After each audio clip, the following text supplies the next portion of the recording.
Good morning students. अपन पढ़ रहे थे राजा राम मोहन राय, ठीक है ना। आपने राजा राम मोहन राय का जीवन परिचय पढ़ा है। उसमें आपने पढ़ा है कि राजा राम मोहन राय क्या है, एक समाज सुधारक है। आधुनिक भारत का क्या है, समाज सुधारक है। ये है एक अध्ययनकर्ता ही नहीं बताया गया। राजा राम मोहन राय है वो एक अध्ययनकर्ता ही नहीं है। इन्होंने काफ़ी क्या समाज में जो बुराइयां थी उनको गंभीर प्रयत्न किया, दूर करने का उन्होंने गंभीर प्रयत्न किया। जिस तरह से पुनर्विधवा विवाह होना और ये क्या सती प्रथा का विरोध करना, स्त्रियों को शिक्षा दिलाना, तो इत्यादि इन इस जो तरह की जो समाज में जो बुराइयां थी उनको राजा राम मोहन राय ये चाहता था कि ऐसी बुराइयों का क्या किया जाए, अंत किया जाए। तो इन्होंने काफ़ी प्रयास किया और उसमें काफ़ी सफलता भी मिली। और आज जो अपन पढ़े, इन्होंने 1828 में क्या की थी, ब्रह्म समाज की स्थापना की थी। ये जो मैंने अपने पिछले वीडियो में भी अपने चर्चा की थी कि छोटे क्वेश्चन में आपके पूछते हैं कि ब्रह्म समाज की स्थापना कौन से सन में की गई थी। तो ये आपका है, ये बहुत ही इम्पोर्टेंट क्वेश्चन है आपके। उसमें भी पूछते हैं जो भी कंपटीशन एग्जाम वगैरह होती है और होती है, तो 1828 देखने को बहुत छोटा सा क्वेश्चन है, लेकिन जब अपन याद करते हैं तो ये चीज़ भूल जाते हैं।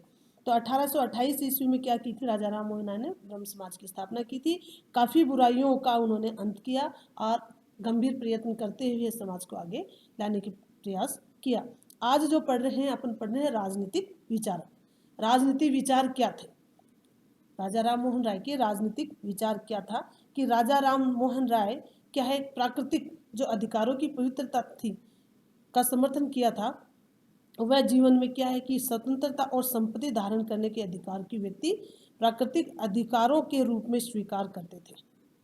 भाई व्यक्ति का जिस तरह से प्रकृति में जो चीज़ अटल है, उसी तरह से व्यक्ति के अधिकार हैं वो भी क्या होना चाहिए, अटल ही होना चाहिए। यद्यपि प्राकृतिक अधिकारों का संबंध में उनका दृष्टिकोण लोग ग्रेसियस तथा टॉप स्पेन से समानता रखता था। कहने का ये है कि उनकी व्यक्तिगत स्वतंत्रता की धारणा को पश्चिमी व्यक्तिवादी विचारकों के समतुल्य नहीं माना जा सकता। वे व्यक्तिगत स्वतंत्रता और मानव अधिकारों को भारतीय सामाजिक परिस्थितियों के अनुरूप ढालना चाहते थे। राज्य की हस्तक्षेपवादी धारण से पूर्णतः वो क्या थे, असहमत थे। उनका दृढ़ निश्चय, राजा राम मोहन राय का दृढ़ निश्चय यही था कि व्यक्ति की सामाजिक, आर्थिक और नैतिक उत्थान के लिए सक्रिय प्रयत्न करना चाहिए।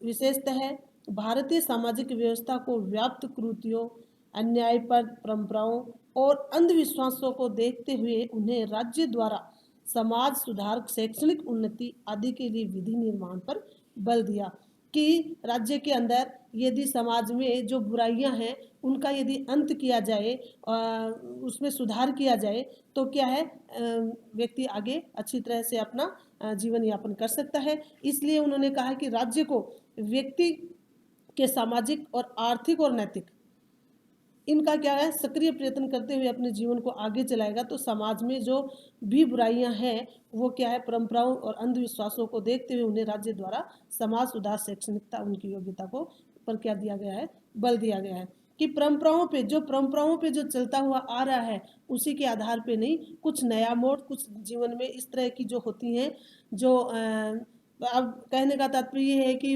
आपने पीछे की महिलाओं को क्या शिक्षित नहीं किया जाता था। तो राजा राम मोहन राय का ये कहना कि परंपराओं के आधार पर अंधविश्वासों पे अपने समाज का निर्माण मत करो। क्या है कि शैक्षणिक यानी महिलाओं में भी शैक्षणिक सुधार किया जाए, तो इसलिए शैक्षणिक उन्नति आदि के लिए क्या है, उसने विधि का निर्माण पर बल देते हुए विचार प्रकट किए हैं। राजा राम मोहन राय व्यक्तिगत स्वतंत्रताओं में सामान्यतः राज्य के हस्तक्षेप को उचित नहीं मानते थे।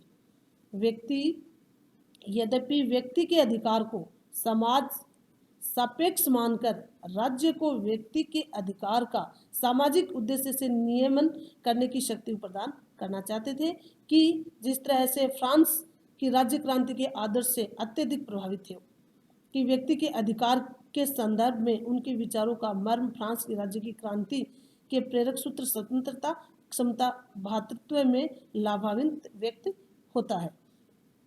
राजा राम मोहन राय के का ये कहना है कि वो समष्टवादी था और न ही क्या था, हस्तक्षेपवादी थे। वे राज्य को व्यक्ति के व्यक्तित्व के विकास के एक अनिवार्य साधन के रूप में स्वीकार करते थे कि व्यक्ति का जो व्यक्तित्व है, उनकी जो आवश्यकताएं हैं वो व्यक्ति को पूरी राज्य के द्वारा मिलनी चाहिए। इसके लिए ही वो क्या है, ऐसे ही साधन जुटाने के लिए वह तत्पर खड़े रहते थे। इसलिए यह है कि राज्य यह है अपेक्षा के कि व्यक्ति उसकी मूलभूत स्वतंत्रताओं से वंचित न करे। वही उन्होंने यह भी राज्य का दायित्व माना है कि जो भी मतलब व्यक्ति की मूलभूत आवश्यकताएं हैं उनके पर हस्तक्षेप ना करें और उसको आगे बढ़ाते हुए उनके दायित्व को पूरा किया जाए। वह सामाजिक, आर्थिक और राजनीतिक दशाओं को निर्मित करने के लिए प्रयत्न करें जिन्होंने मूलभूत मानवीय समानता, सामाजिक और आर्थिक न्याय जैसे आदर्श सामाजिक जीवन का आधार बन सके। यानी हर व्यक्ति के जीवन के अंदर उसकी जो मूलभूत आवश्यकताएं हैं उनके ऊपर कभी भी आक्षेप न लगाएं और वह मूलभूत आवश्यकताएं हैं उनको पूरी राज्य के द्वारा की जाए हर व्यक्ति की। स्वतंत्रता राय का ये कहना है कि राष्ट्रों की स्वतंत्रता के भी महान समर्थक थे। वो हर राष्ट्र के एक विशेष ये नहीं है कि भाई कि राष्ट्रों को स्वतंत्रता के भी महान समर्थक थे, किंतु सत्य यह है कि व्यक्ति की स्वतंत्रता के संबंध में राय विचार में जो भी स्पष्ट आग्रह करता है वह राष्ट्रों की स्वतंत्रता के संबंध में उनके दृष्टिकोण में ये उपलब्ध नहीं होता कि यूनान और नेपल्स की स्वतंत्रता की आशंका के प्रति उनका कोई स्पष्ट समर्थन था। 1820 में नेपल्स में स्वेच्छाचारी शासन पुनः स्थापित हो गया तो उन्हें गंभीर क्षोभ हुआ, दुख हुआ और इसी प्रकार 1830 की राज्य क्रांति में उन्हें बहुत प्रसन्नता हुई। तो इसलिए राजा राम मोहन राय का यही कहना है कि व्यक्ति की जो मूलभूत आवश्यकताएं हैं वह स्वतंत्र रूप से उनको प्रदान की जाए। उन्होंने भारत के लिए पूर्ण स्वराज्य की मांग प्रस्तुत नहीं की। उनका दृढ़ विश्वास यह था कि अंग्रेज जाति का संपर्क भारतीय जनता के लिए अहितकारी नहीं है।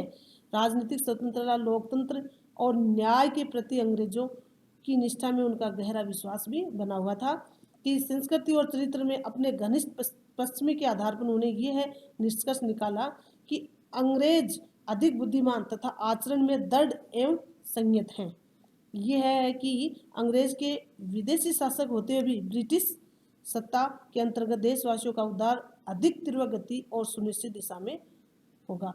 तो ये है कि वो यही कहना चाह रहे हैं कि अंग्रेजों से उनकी कोई दुश्मनी नहीं थी, उनसे उन्होंने काफ़ी सीखा है और ये निष्कर्ष निकाला है कि अंग्रेज क्या है, अधिक बुद्धिमान तथा आचरण में दृढ़ है। इसलिए अपन भारतीयों को भी इस तरह से ही होना है। आप राय ब्रिटिश सत्ता के समर्थक होते हुए भी सरकार की निरंकुश शक्तियां प्रदान किए जाने के पक्ष में भी नहीं थे। उन्होंने गवर्नर जनरल को विधायी शक्तियां प्रदान करने का विरोध किया और यह मांग की कि भारत के लिए बनाई जाने वाली विधायी ब्रिटिश संसद द्वारा ही बनाई जानी चाहिए। क्यों? क्योंकि उनका यह कहना था कि कार्यपालिका संबंधी और विधायी शक्तियां एक हाथ में केंद्रित नहीं होना चाहिए। एक हाथ में होगा तो वो क्या है, व्यक्ति की जो उनकी मूलभूत आवश्यकताएं होगी वो पूरी नहीं मिल पाएगी।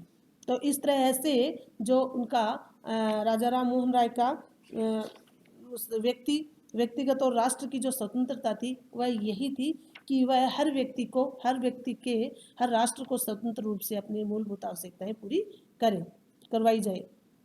प्रेस और अभिव्यक्ति की स्वतंत्रता, यानी भारत में समाचार पत्रों की स्वतंत्रता के विचार का समर्थन करने व उसके लिए सक्रिय प्रयास करने वाले व्यक्तियों में से राजा राम मोहन राय सर्वप्रथम माना गया है।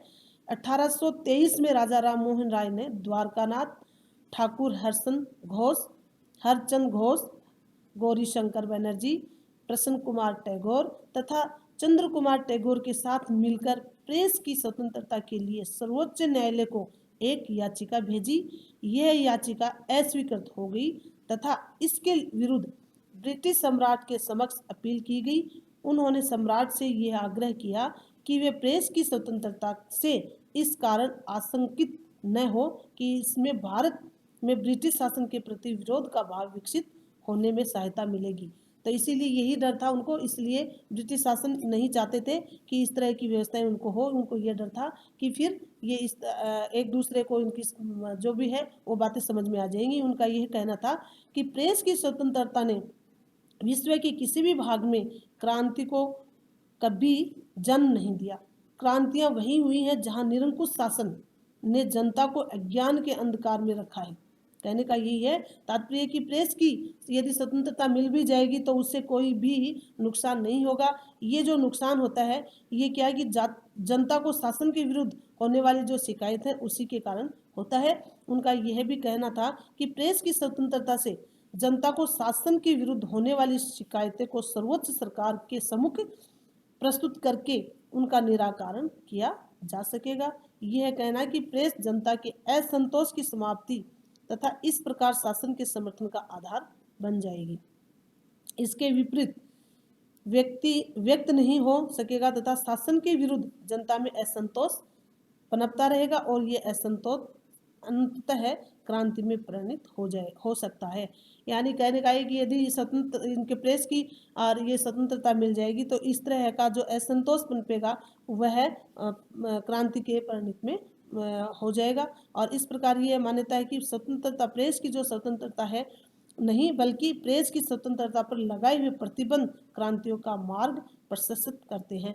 तो यही है कि उन्होंने दूसरी जो राजनीतिक विचार थे उनका जो यही था कि प्रेस की अभिव्यक्ति हो और उनकी स्वतंत्रता मिले जिससे देश विदेशों की उनको न्यूज़ मिल सके।